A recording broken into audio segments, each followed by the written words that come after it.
Yet Australia didn't become a signatory to the Kyoto Protocol until 2007. Earth, our living, breathing system, was and is in danger of being suffocated.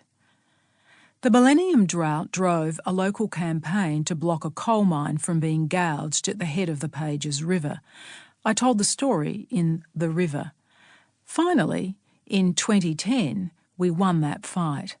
But there were other battles: how to manage the farm as climate change intensified, and how to engage more effectively, politically and practically, with this national and international problem.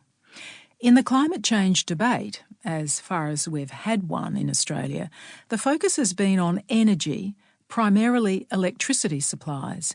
But there's one area that rarely gets a mention, namely bioenergy. In Europe, the US, Brazil and North Asia, on the other hand, it's a topic of immense importance. Bioenergy is an energy system that engages deeply with the earth. It is genuinely renewable and wholly remarkable. It provides fuel, gas, heat and power from plants, animals and their byproducts and waste streams. It already provides around 10% of the world's renewable energy, but in Australia it's estimated to contribute between 1% and 3%. There have been plenty of government reports over the years to confirm the benefits of bioenergy, but it's been relegated to the footnotes of the energy debate.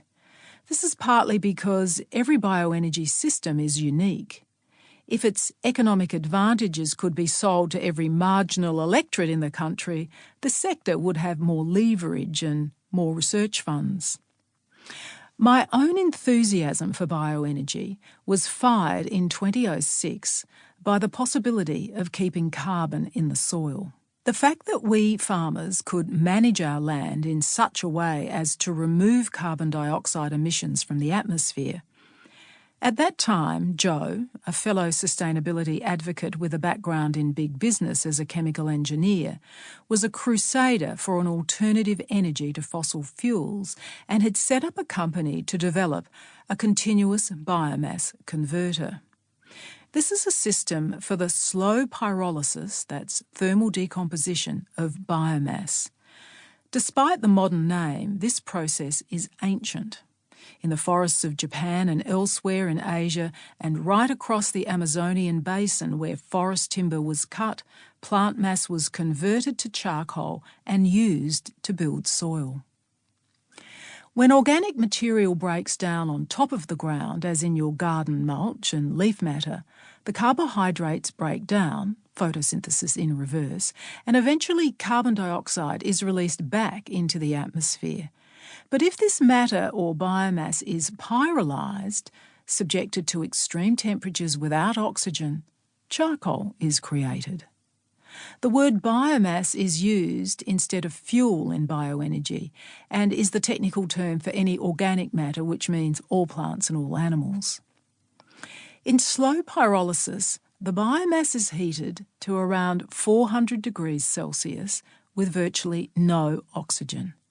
This process locks the carbon into the biomass, turning it into a form of charcoal. When buried in soil, this charcoal, or biochar we sometimes call it, provides a stable form of carbon sequestration while helping to build soil structure and fertility. Slow pyrolysis in a continuous biomass converter also creates other useful products.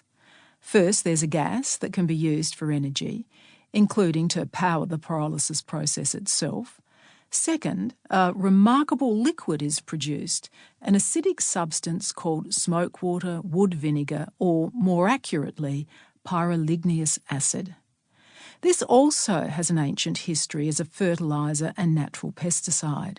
Thus, slow pyrolysis is so much more than just making charcoal. But it was the charcoal, also called biochar, that excited me the most.